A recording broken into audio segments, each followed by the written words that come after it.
Good morning, everybody. It is Pastor Schmidt, and it's great to be seen by you. Thank you for watching these videos. First thing, we will not be watching the movie The Notebook on Sunday. We will be watching instead the movie The Secret Life of Walter Mitty, the 2013 version, not the Danny Kaye 1947 version, but 2013. It's a very good film. Um, it's a lot of fun. Please come. Sign up though, so I know how much food to make. All right.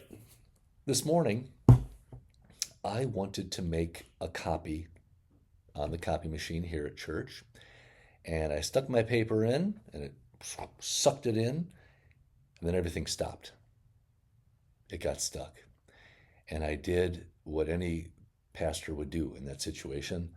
I called for my secretary, Shirley, and Shirley came, and we checked it out. And I said, "How do we deal with this?" And she said, "Well, let's just do this." And she turned off the copy machine, let it rest for a little bit, turned it back on, and boom, everything was reset, everything was working. Thank you, Shirley.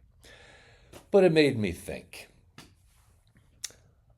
Sometimes you and I have to unplug. We can get all worked up, we can get clogged up with life's cares and worries and stresses, and you know how it makes you feel. It's not good, and we just need to unplug and start over.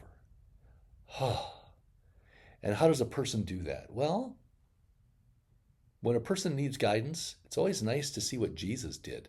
Jesus unplugged from his responsibilities, from the people going on in his life, often in Scripture. I want to read two places where he unplugs. It's Luke chapter 5, verses 15 and 16. "But now, even more, the report about him went abroad, and great crowds gathered to hear him and to be healed of their infirmities.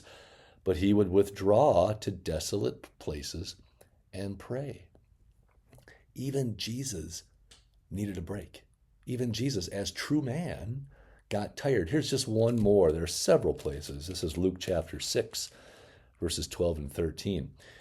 "In these days he went out to the mountain to pray, and all night he continued in prayer to God by himself.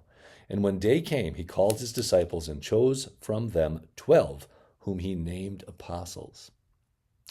Isn't that interesting? Before he made the decision as to who the 12 would be, who would be really in there with him, going through everything, he went off and he prayed before he made his decision. Oh, unplugging. If Jesus unplugs, unplugging must be important. So what's the pastor encouraging you to do? Well, relax, take a break, unplug, not just physically and mentally, but spiritually as well. Make sure you've got quiet time.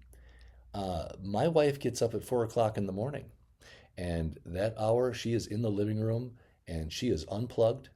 No kids, no husband, no responsibilities, just she and the Lord. I wake up at 5. She's got me by an hour. And I do the same thing. I get that coffee going. I sit back down in my chair and I pray and I pray and I pray. And then I go get my coffee and then I read the Bible and read whatever else it is that I'm reading. But there's nothing like unplugging and having your alone time between you and the Lord. Are you doing it? If you are, you know how wonderful it is. If you're not, if you're wondering why you're stressed out, well, unplug, find some quiet, and pray. Lay it all out there to the Lord. If Jesus did it, it must be worth doing. All right, well, I'm going to unplug this computer since I'm done making this video, and you have a great, great weekend. Bye-bye.